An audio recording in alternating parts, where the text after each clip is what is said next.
તો છોટાઉદેપુર જિલ્લાના નસવાડી તાલુકાની નવી વસાહતમાં 35 જેટલા મકાનોને પીવાનું પાણી પૂરું પાડવા માટે બનાવવામાં આવેલી પાણીની ટાંકી અને સંપ આજે શોભાના ગાંઠિયા સમાન બનીને પડ્યા છે। સ્થાનિકોના જણાવ્યા મુજબ ઘરે ઘરે પાણી પહોંચાડવા માટે નળ પણ બેસાડવામાં આવ્યા છે, પરંતુ તેમાં પાણીનું એક ટીપું પણ આવતું નથી। પોચંબા પાણી પુરવઠા યોજનાનું જે પાણી સંપમાં ભરવામાં આવે છે તે પણ નળમાં આવવાને બદલે કોતરોમાં વહી જાય છે। નર્મદા નિગમનો અસરગ્રસ્ત પામેલો વ્યક્તિ છું। શરૂઆતથી આજે 50 સાલથી અહીંયા વસાહત કરીને અહીંયા રહેમ છું। આજ સુધી મને રોડ પંપ કશું કેળ ગુઠણ ખાડા પાણી પીવાના અમોને ખસેડી મૂક્યા તો અહીંયા અમે પાણીથી અહીંયા તલસે છે। ગુરુમાળા જળ વિનાની તલસે માછલી એવી રીતના નહીં નાવા ધોવાનો અહીંયા નળ જે હેડપંપ મૂકી આપ્યો એ બસ એ ચાલે છે જિંદગી ભર। नहीं આવતો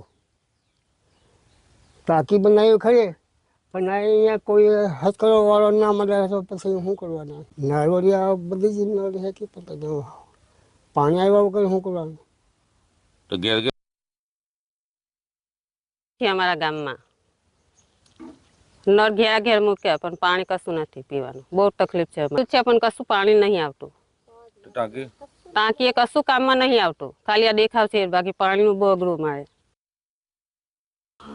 છોટાઉદેપુર જિલ્લાના નસવાડી તાલુકાના કોલુ વસાહતમાં નર્મદાના અસરગ્રસ્તોને વસાવવામાં આવ્યા 30 વર્ષથી ઉપરાંતનો સમય વીતી ગયો, પરંતુ આજે આ આદિવાસી સમાજના લોકોને પાણી નથી મળતું। આપ તસવીરોમાં જોઈ રહ્યા છો, આ 40 જેટલા મકાનો અહીંયા આવેલા છે, આ પરિવારો અહીંયા વસે છે, પરંતુ તેઓને ફિલ્ટરવાળું શુદ્ધ પાણી મળતું નથી। આજે ઘરે ઘરે નળ બેસાડવામાં આવ્યા છે, તેમાં પણ પાણી નથી આવતું। ગામમાં ટાંકી બનાવવામાં આવી છે, આપ તસવીરોમાં જોઈ રહ્યા છો, આ ટાંકી બનાવવામાં આવી છે અને પાણી પુરવઠા યોજનાનો જે પાણીનો સમ બનાવવામાં આવે છે તે સમ ભરવામાં આવે છે તો પાણી કોતરોમાં વહી જાય છે। આવી પરિસ્થિતિમાં ગરીબ આદિવાસી સમાજના લોકો રહે છે। ઘરે ઘરે નળની સુવિધા તો મૂકવામાં આવી, પરંતુ તેમાં પાણી નથી પહોંચ્યું। આદિવાસી વિસ્તારના લોકોને નર્મદાનું ફિલ્ટરવાળું પાણી નથી મળતું। વિકાસની ગુલમાંગો વચ્ચે ગામનો રસ્તો પણ બિસ્માર છે। 40 જેટલા મકાનો અહીંયા છે, તેઓએ પોતાની જમીન નર્મદા ડેમ બનાવવા માટે આપી। આ જ પરિવારો આજે દુઃખી છે, ત્યારે વિકાસની ગુલમાંગો વચ્ચે આ ગામની મુલાકાત પણ અધિકારીઓ લેતા નથી, તેઓ લોકો આક્ષેપ કરી રહ્યા છે।